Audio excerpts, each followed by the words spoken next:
I'm Franco Terrazzano. And I'm Jay Goldberg. And you're listening to the Canadian Taxpayers podcast, where we're dedicated to lower taxes, less waste, and more accountable government.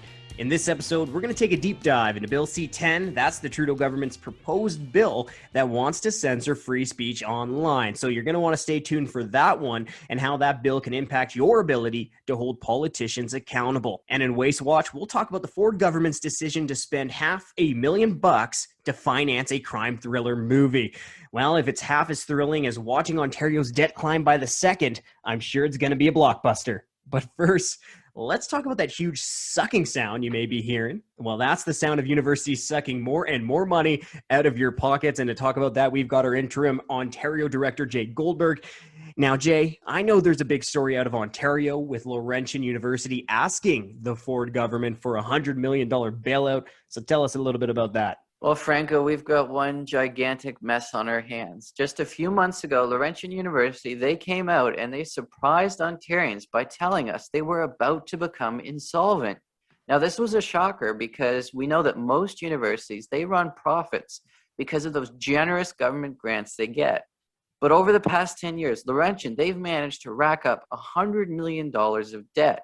And $85 million is because of the university's unfunded construction projects. The university, they've literally been losing money year after year for at least 7 years, but they kept spending millions of dollars on new construction projects they knew they couldn't afford. Yeah, talk about some not so great budgeting. Now, Jay, I know one of the issues here in Alberta has to do with university employees' pay. So does that kind of factor into this whole budgeting mess out there in Laurentian? It definitely does. It's the icing on top of the cake here for taxpayers. Laurentian University, they've increased the number of employees earning more than $100,000 a year. That's gone up by 45% since 2010. And that means we've got 399 employees on the Sunshine List last year from Laurentian, and they only have 9,000 undergraduate students at the university. Yeah, must be nice, hey? Must be nice. Okay, now I just want to play a little bit of devil's advocate before we go too far here. So is the university in bad shape because the big bad Ford government has cut its funding? Or, is the university just not collecting enough revenue? Is that the problem? Well, actually, it's just the opposite. We've seen tuition revenue. It's actually gone through the roof. Laurentian University, they're losing money, even though tuition, it's gone up by 74% in the past decade. And grants to the university, they've also been steady as well. So you can't blame the Ford government on that front. There's really no way the university can claim it's a lack of money that's leading to this problem. So how the university can manage to lose so much money when tuition fee revenue has gone up by such a significant amount is astonishing. It's actually impressive in a weird way. Now, let me guess, Jay, the university is now begging for a government bailout. Well, yeah, Laurentian, they've asked for a bailout. They asked for a bailout in the past, but they've actually started to move forward with restructuring. And now it's really Ontario politicians who seem to be calling for a bailout the most loudly. We know Laurentian has told us they're looking for savings. They're even closing some of the least profitable or the money losers in their undergraduate programs. And thankfully, the Ford government hasn't taken any action yet to bail out the universities. But the opposition parties here in Ontario, they're calling for a bailout. Sudbury's local MPP, he's in the opposition, Jamie West, he says he wants the government to give the university money so that it doesn't have to restructure, but he's also claiming that this wouldn't be a bailout. Here's his exact quote. I don't need a bailout. What I'm talking about is the ability for the university to get through the situation they're in without having to have drastic cuts so that they can get through this responsibly, unquote. Yeah, that quote does not pass the political sniff test, does it? And you know what? I'm pretty sure that a government giving a university money to stop it from having to find savings is the textbook definition of a bailout. You're exactly right. If it walks like a bailout, if it talks like a bailout, you can bet it's a bailout.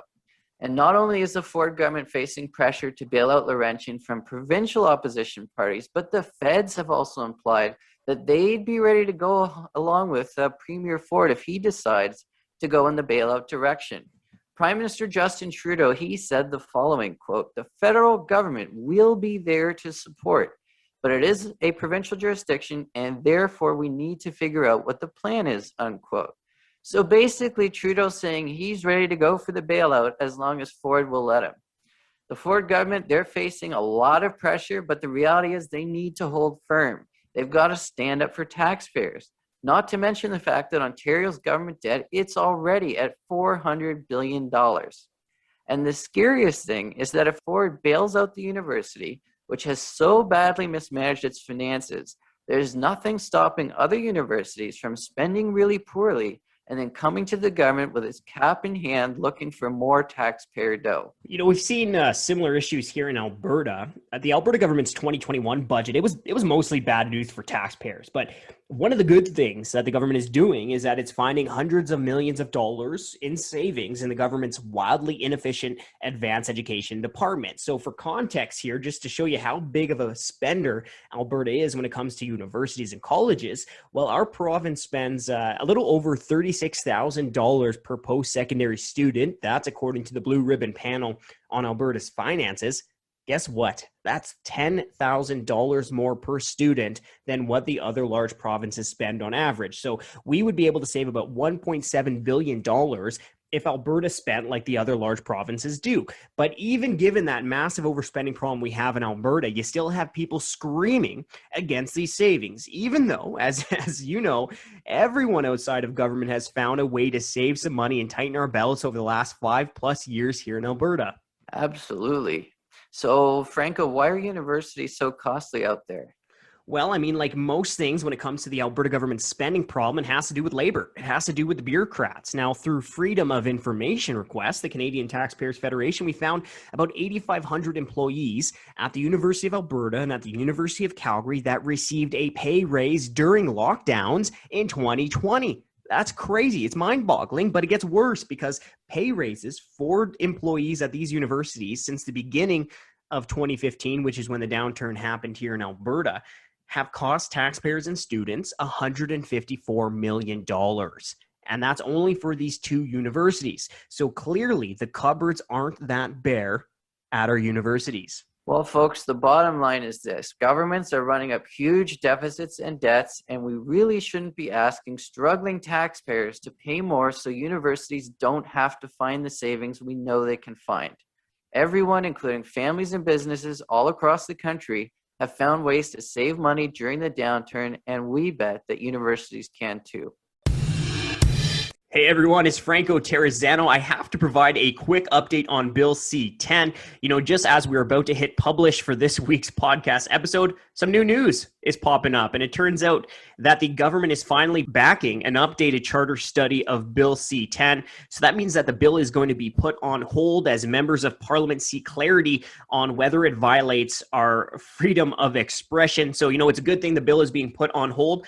But the battle isn't over yet. The bill is not dead just yet. So we do have to keep up the pressure. And you can help us do that by signing that online petition that we're going to include in the show notes. And please also share with your friends and family. Okay, with that update, let's get on to the rest of the show. It's time for Deep Dive. This is the part of the show where we take a closer look into the important issues facing taxpayers. Now, the Canadian Taxpayers Federation, we have made a name for ourselves being the scrappy organization fighting for lower taxes. Another key part of what we do is fighting for government accountability.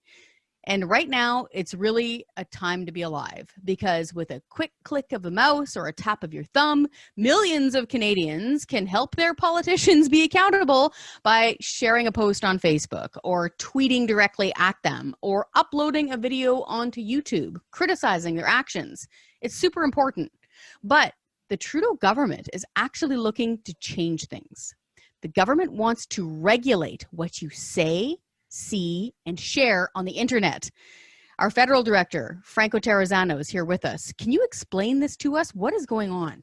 Well, absolutely. Bill C-10, which is an update to the Broadcasting Act, is currently being debated within the House of Commons. Now, what we're worried about here is that this bad bill could put online content from news outlets, independent media, and just what Canadians can share on social media under the microscope of unelected bureaucrats. Now, Michael Geis, he's a law professor at the University of Ottawa and Canada Research Chair in Internet and E-commerce Law. He's been all over this bad bill. He's been hitting it left, right, and center. And here's how he described the bill on the John Gormley radio show on May 4th. Take a listen. The content that users post would all be conceivably subject to regulation by the CRTC. And what would the harm in that be? Well, I mean, I think as a starting point from a democratic perspective, we're a country that obviously believes strongly in freedom of expression. And I think we need to recognize that the speech that, a certain generation, a younger generation, my kids engage in by sending TikToks or Instagram posts or Snapchats, I mean, that's just basic communication. That's the way that they speak. In the same way that for my generation, it might be blog posts or emails, and for a generation before that, it might be letters or faxes. We would never dream of saying that a broadcast regulator, the CRTC, should be able to regulate the content of our letters, of our emails, that somehow this is a program subject to regulation. Yet that's precisely the position that the government is taking right now when it comes to user-generated content on these new platforms.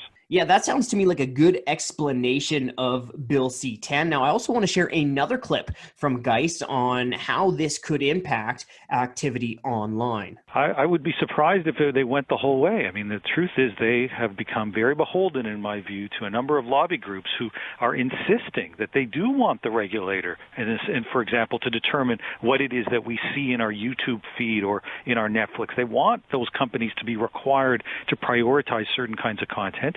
And that struggles, I think, to be compatible with at the same time saying government isn't going to take a hands-on approach when it comes to our expression. Yeah, it really does sound like the government is putting our own online content under the microscope of unelected bureaucrats. And this is, of course, a huge red flag for accountability.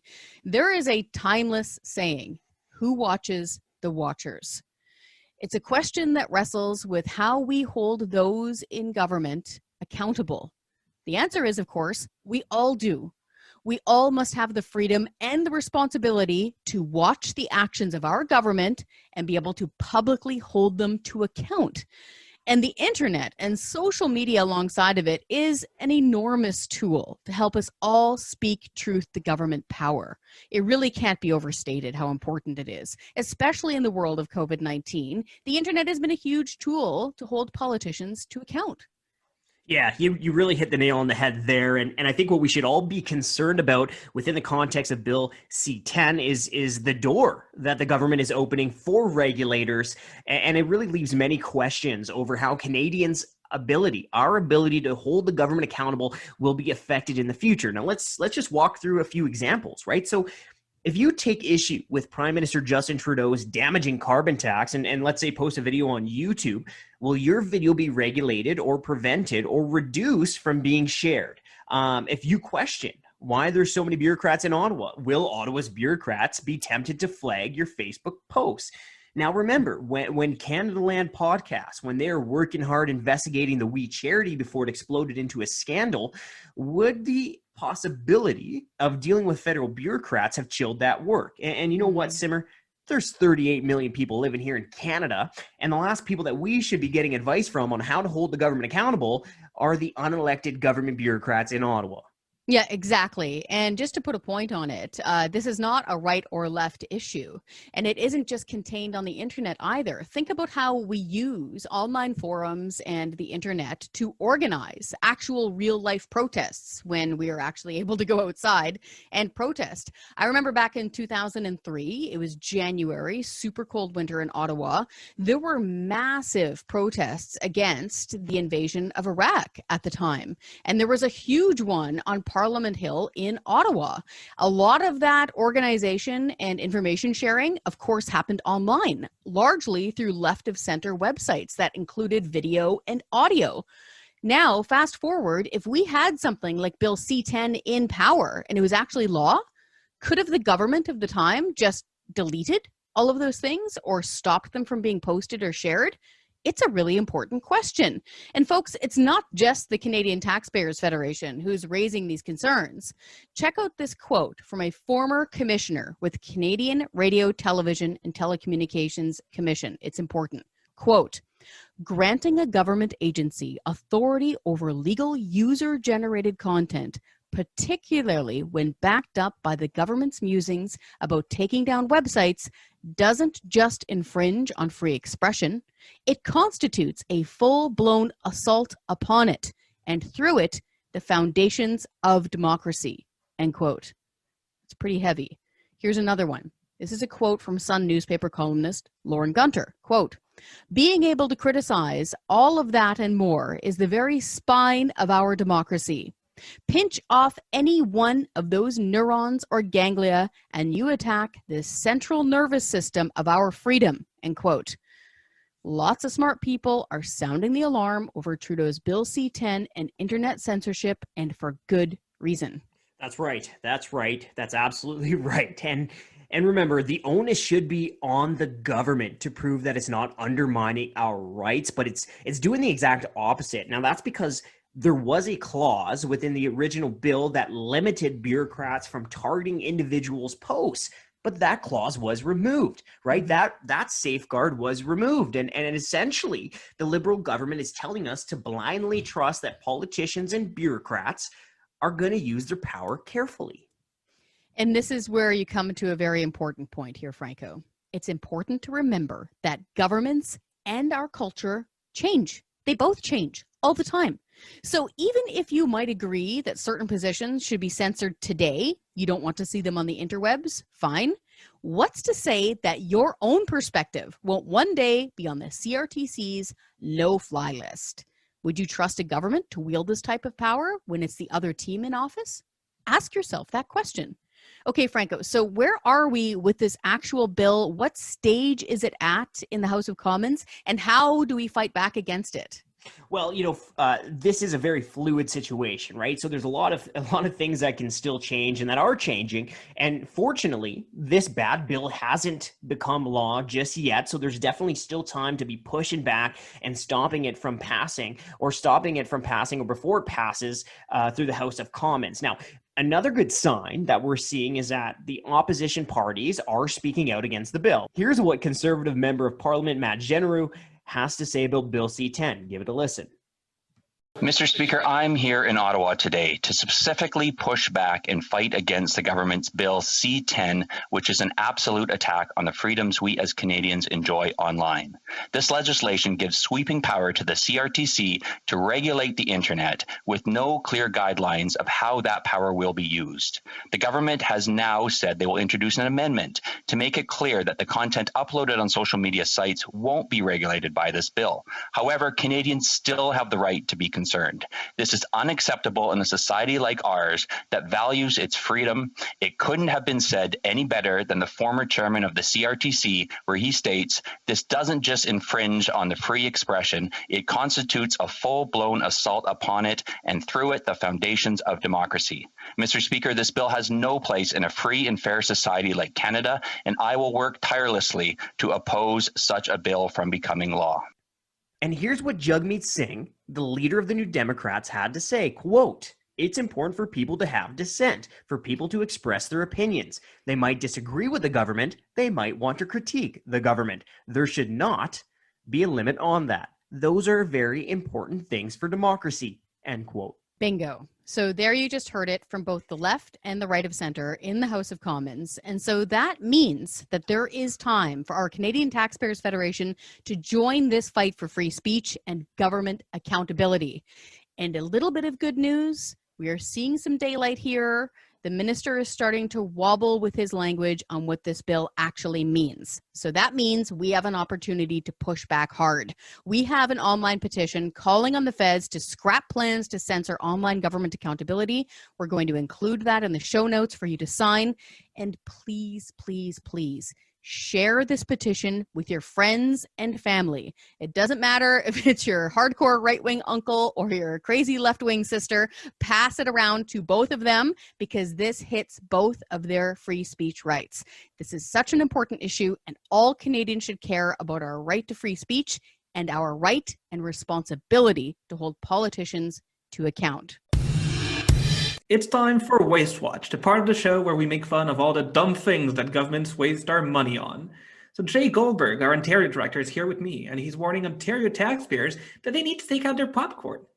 That's right, Renault. Ontario taxpayers, well, they're going to have a rare opportunity to see our government, the Ford government, waste $500,000 of their hard-earned dollars right before their very eyes in a span of just 2 hours. So the Ford government announced last month that they intend to give $500,000 to a company called Joe Bro Productions to film a crime thriller in North Bay, Ontario, all on the taxpayers' dime. And no, for you Jonas Brothers fans out there, this is not going to be a biopic of the Joe Bros. This is going to be a very real waste of taxpayer dollars. Well, this sounds like a huge waste of money, Jay.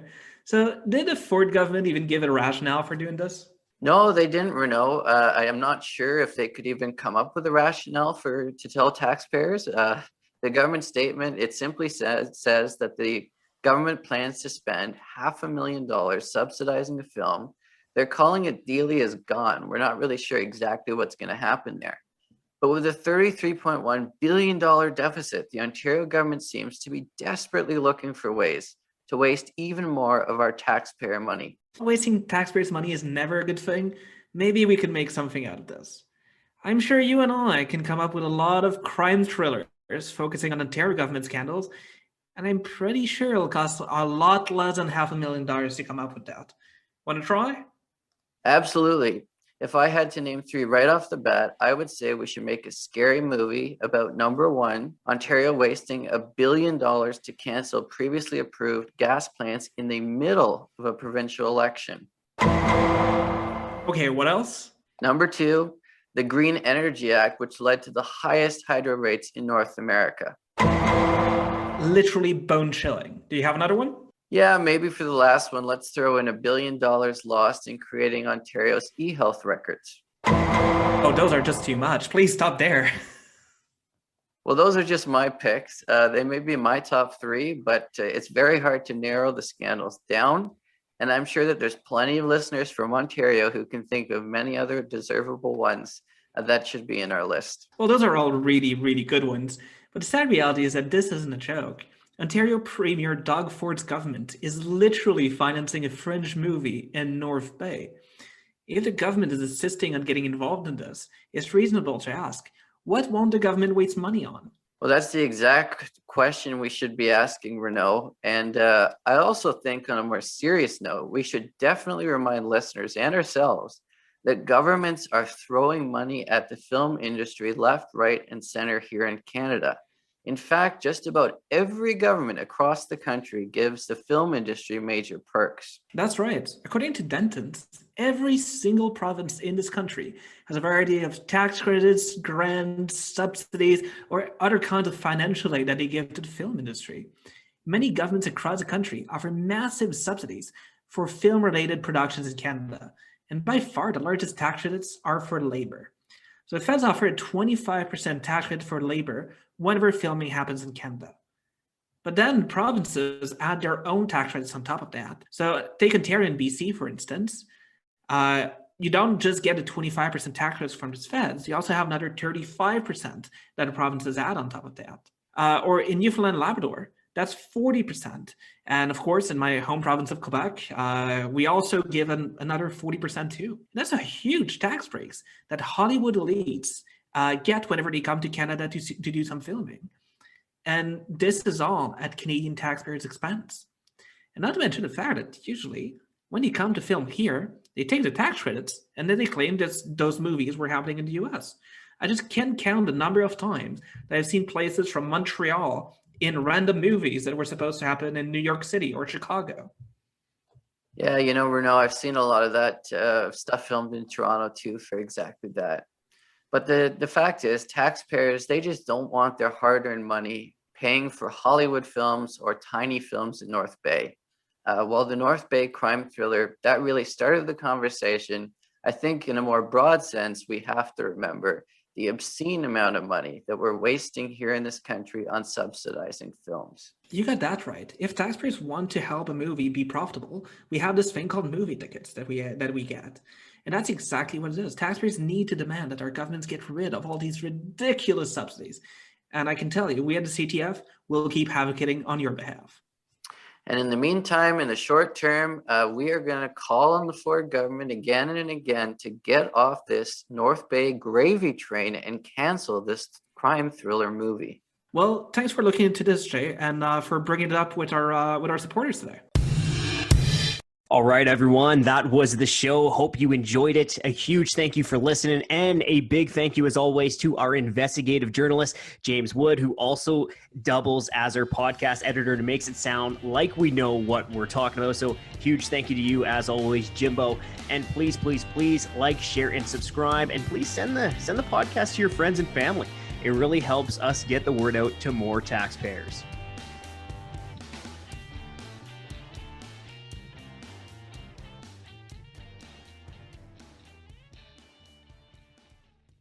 Hi, I'm Scott Hennig, President of the Canadian Taxpayers Federation. If you've got another minute, I'd like to ask you to think about the one person you know that would really enjoy listening to this podcast. Do us a favor and do them a favor and send them a quick note to let them know about it. At the Canadian Taxpayers Federation, we believe there is power in numbers. That's why we've worked so hard to build an army of taxpayers who are ready to push back. And we did it because people like you shared our work with that one person that they knew would really appreciate taking part. Thanks for listening, and thanks for doing your part to make Canada a better place.